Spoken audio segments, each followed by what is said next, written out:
Welcome back, disc golf fans, to round 2 back 9 coverage of the 2024 Texas State Disc Golf Championships presented by Lone Star Discs. Out here at the Brock Premier Course in Houston, Texas. Got to see some good golf the first round and this second round. I'm Nathan Queen, again joined by Andrew Fish.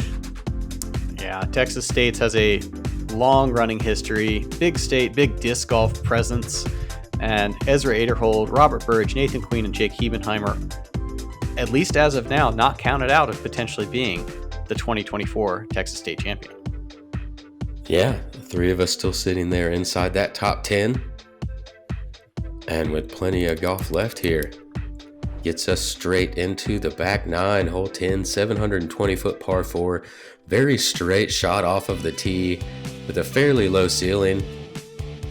As straight as you can, as far as you can, and then you kind of deal with what you have left from there. If you jump way off to the left and get past a set of trees, it's fairly open, or if you stay straight, then you've still got a pretty straight second shot. Low ceiling certainly coming into play for Ezra Aderhold.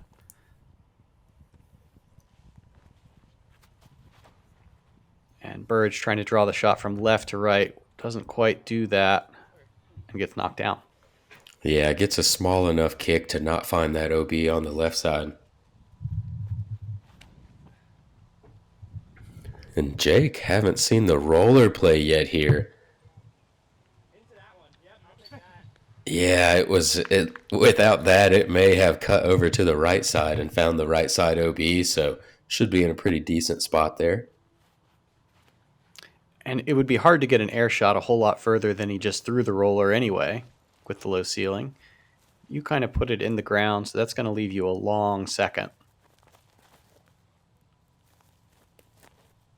Oh, it looks like Robert able to find himself a flex line and gets lots of distance there. That's a great shot to get to the edge of circle 1.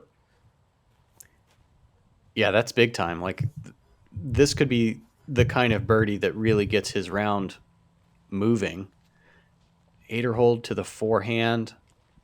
And seemed low out of the hand, but got lots of carry still. Gets himself a good skip and going to be in a similar spot to Robert.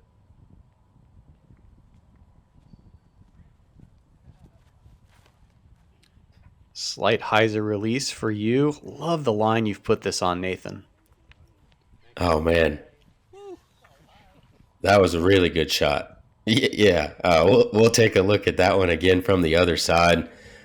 Using that tailwind and understability of this disc to be able to ride the highest point of that low ceiling, get up there inside circle 1. Very happy with that shot.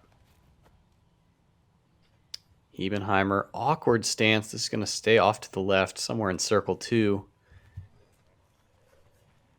I'd like to see him able to manufacture something a little better from as close as he was. And going to have to settle for the par. Yeah, it's a good bid when you hit the band out here in the wind. It seems like it gives it a chance. There's always a good chance it can drop, as Ezra Aderhold drops that one in. He's got himself a birdie streak going. Yeah, and 2 big putts in a row.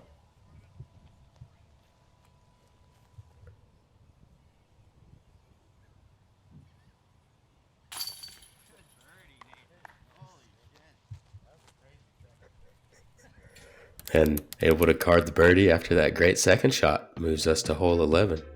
Yeah, 834 feet, a par 4. There's a pond off to the left and a Manda to the right of the tee shot. But backhand, forehand, roller all work. Fairway's going to take a big, broad bend to the right and then another pond just to the right of the green. Everything out here on the back 11 is pretty flat.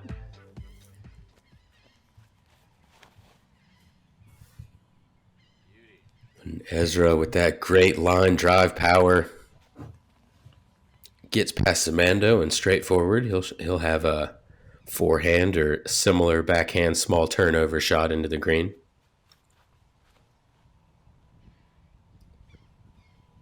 Good looking shot right down the pipe for you. Yeah, and just missed that last tree. That gets me into a good position to be able to attack this green.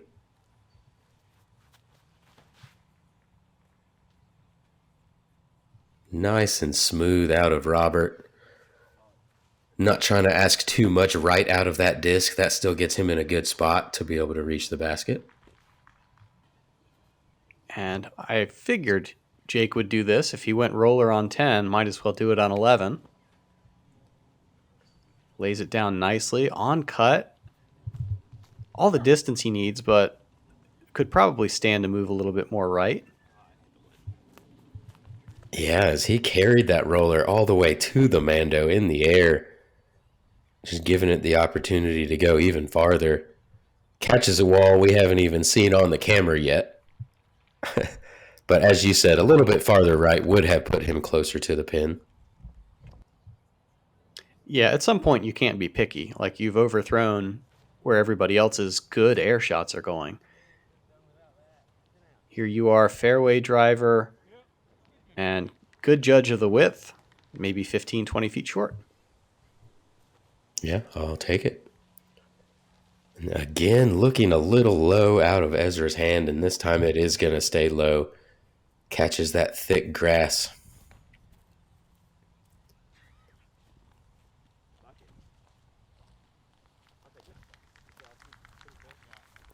Okay, pretty easy. Jake able to throw the slow disc in on one angle. Aderhold forced to lay up. He'll have to settle for a par. So Robert just inside C1 and just going to slip out right side.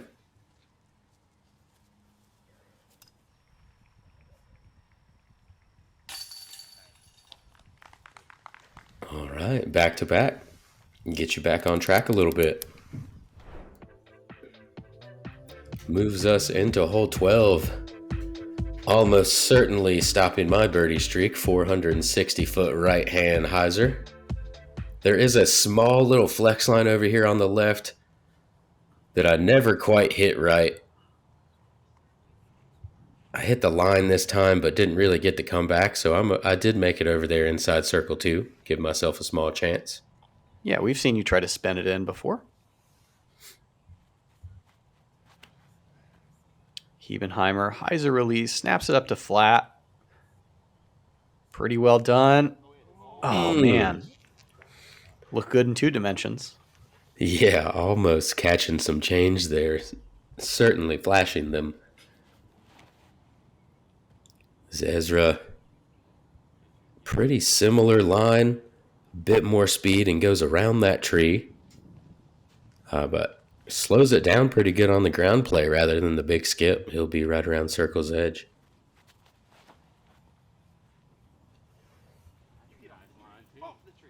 And Burridge, not quite following Jake, but we got 3 righties up there with putts inside the circle, and you...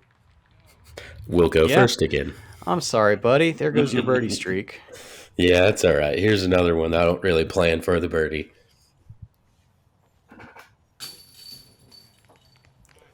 Ezra is able to get that one to stick. He's got 5 of the last 6 holes to put him 6 under par.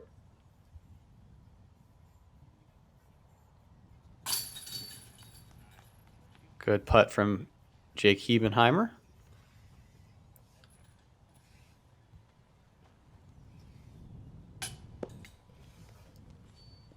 Yeah. And this time high for Burridge. Beth at 69. I just told myself, you got to will this one in there. Whatever you have, just will it in there. This man is unbelievable. This is what athletes live for. This is the moment. Got a good thing coming, and it's all I need. Everything I wanted is in front of me. It's a good.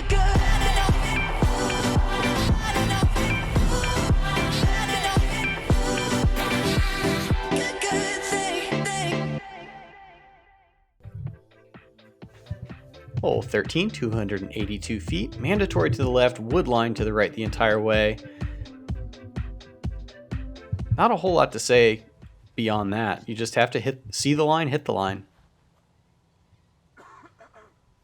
Yeah, and depending on what the wind is doing right here on the edge of the woods, that can really affect what type of shot you try to throw to hit this line. Oh, go in. Go in. Ezra gets a very nice tree touch. We'll go ahead and call that one some tree love, as we'll take a look at it again from the other side. Trying to play the force over to flex back. Go in. And it was flexing out early, but the tree, good love. Yeah, so rather than that forced over flex line, I'm going kind of flippy stand-up shot here. A little bit lower than I wanted it to, but got some good ground play right around circle's edge.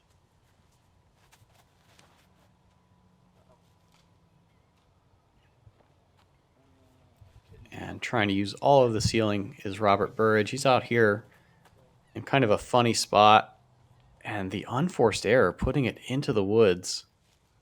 Yeah, and doesn't have that poison ivy shirt on today. We'll see if the woods are still as friendly as Hebenheimer, almost carding the birdie from halfway down the fairway. Catches a little bit of metal.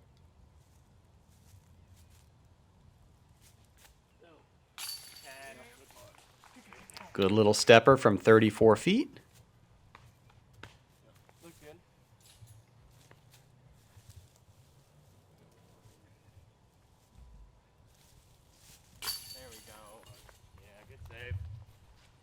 And there's a putt. Robert needed to make a putt. That could be able to get him going for the round, as he apparently stayed up there in the tree.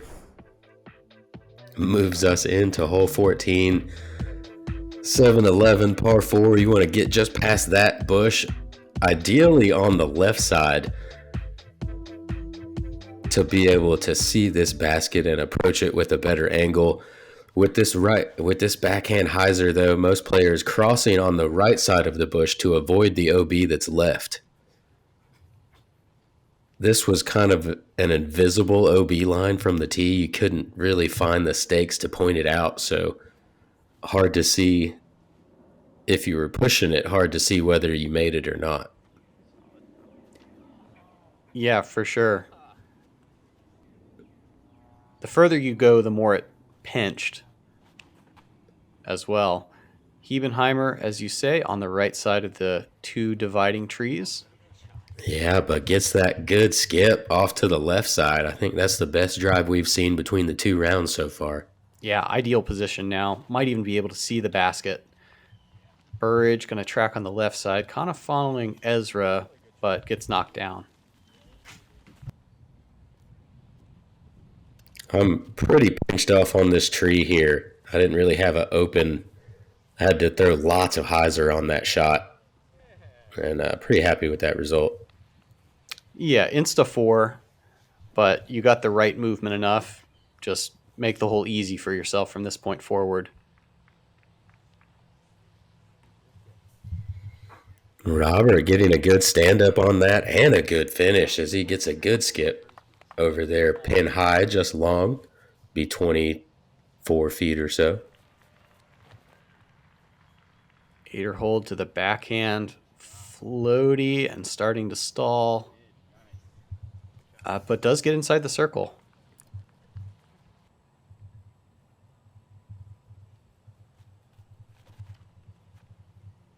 Yeah, you see Jake looking directly at the basket after that great drive. Does pull that a little bit wide. Still going to be looking at the birdie, though.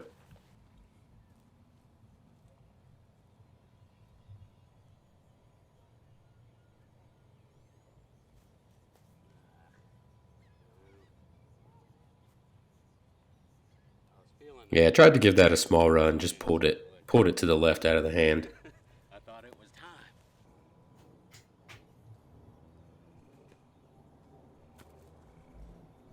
An opposite issue there for Hebenheimer, pulling it to the right. Or I guess same issue, different hand, I should say. Burridge able to card the birdie, and Ezra Aderhold continuing his strong work, gets to 8 down on the round. And that was with a couple bogeys early on the front.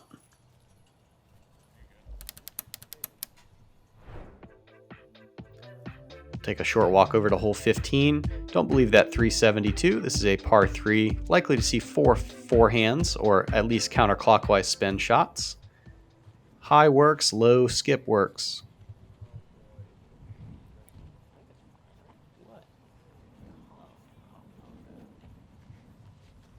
There you go. Ezra executed nicely. We saw Robert a little bit wide yesterday. Still wide here, but a bit more height. Doesn't quite get that skip. Gonna be circle 2.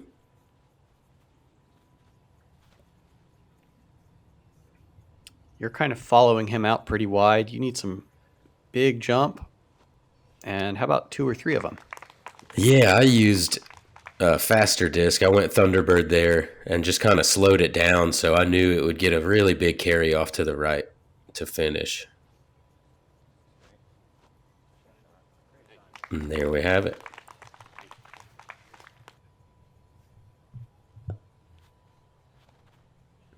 Hebenheimer low and push straight. This seems like it's going to get a good flare also.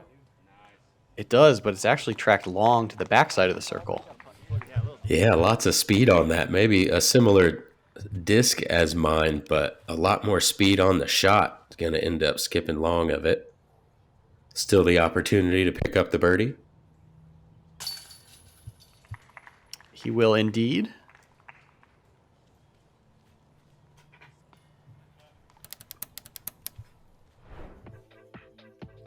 Moves us into hole 16, 294-foot par 3. You want to go ideally right of the tree you saw the drone fly left of there. Just a little soft backhand turnover, I believe, is the best line for this hole.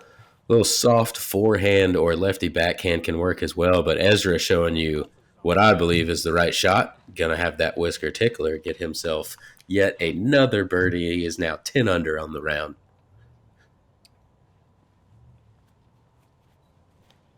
We'll see the opposite spin. Is this Old Gator?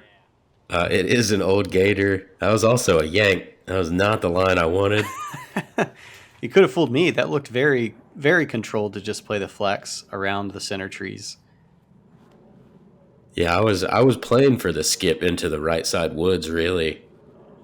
Just felt more comfortable hitting the gap that way, I thought. But I'll take what happened, as all 3 of us are now inside circle 1.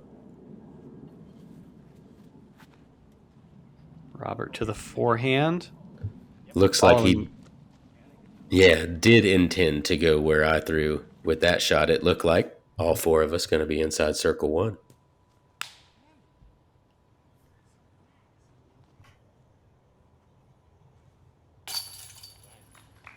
And Jake not really feeling his putt. Robert making a couple good ones here on the back.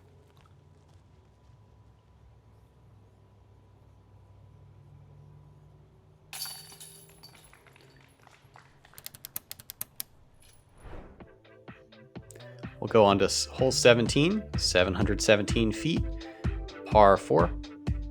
Big rip through the woods, and then if you can find your way out to the left side, it opens up your approach considerably.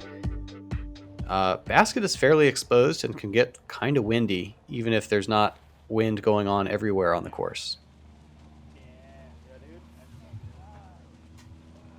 Yeah, and Ezra getting all the way out to the left side, should be very open now to the basket. Not really any trees in the way. I'm going for a much different landing zone off to the right side.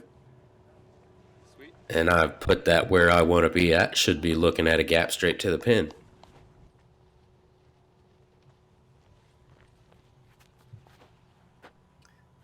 Low and driven from Robert Burridge. This drags to the right and finds the littlest pine in the middle. Yeah, and that kept him in the middle where he does have quite a bit to deal with.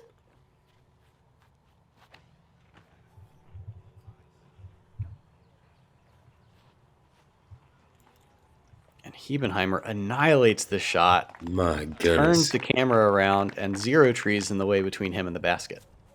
So far down the fairway.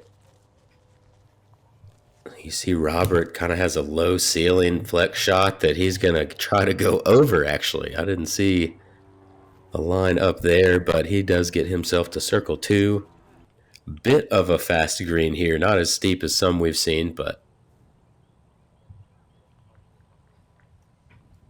Straight shot, back to the Mako. You're going to land in circle 2. Maybe not quite enough pop on it. yeah, I had thrown it too low the first round, and I think I just kind of put too much height on that one. Let it fade out a little early. Ezra is going to want that one to be a little closer after his tee shot, but still going to have the opportunity for the birdie. Our round 1 card made the approach shot into this green look just so easy. Everybody on this card, with the exception of Jake, leaving some meat on the bone to putt. Yeah, and Robert with a good bid on it. Gonna just drop in there low left side. We've been having fun the whole time. You can hear Jake back there. Super happy for him as he goes back to back. I told you, dude! I told you!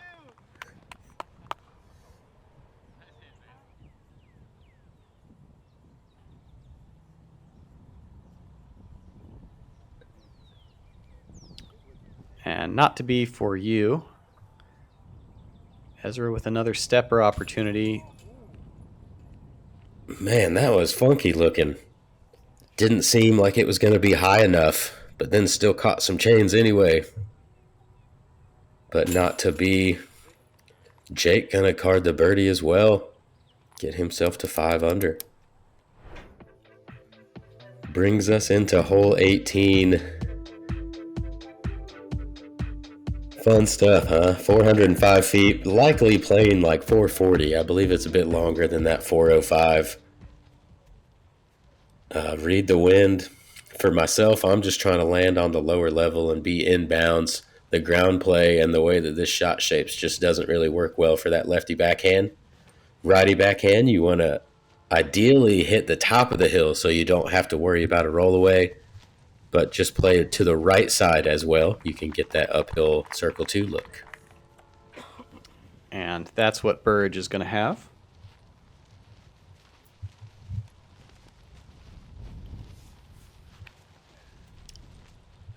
And look at the hyzer flip to carry straight for Jake Hebenheimer. And just carries it far enough to miss that OB on the left side. He's going to have himself a birdie look as well.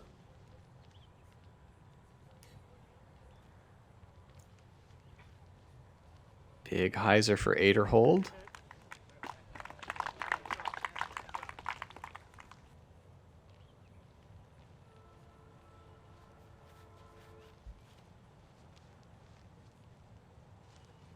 And as you say, not really attacking the pin, just get yourself inbounds on the flat. Yeah, and that's the best shot I think I threw the entire time I was here. That's way closer than I try to be. Just got a good... No. Oh, that's my caddy in the background that just put hands on the head. Dave, he was out there supporting me. Oh, brutal, man. That was, I really thought I made that one. It felt like a good shot. Not sure it was wise to do it or not. I did find out later on, well, after much later on in the day, if I had made that, I would have been on lead card. Well, bummer. Between the same thing happening on hole 3, some consequential rollaways on your bids, huh? Yeah, but it is what it is, I suppose. You saw I still ran it there from the longer look, trying to still save the par, which if I made that one would have kept me on chase card. But Ezra Aderhold going to finish his round strong, 11 under, topping what we saw in round 1 of 10 under. Going to put himself in second place. Yeah, solo 2. Hebenheimer will convert as well. A couple good putts for him to finish. And you saw Anyways, it's Disc. down round. Yeah, you saw his disc half and half inbounds there. So super close to OB as I'll finish my round with a bogey and Burridge with a par.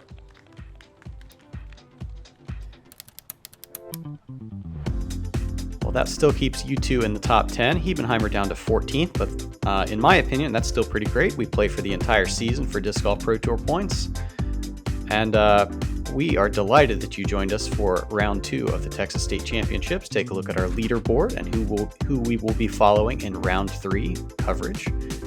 Make sure you like, subscribe to all of those YouTube things. For Nathan Queen, I'm Andrew Fish. We'll see you guys out there.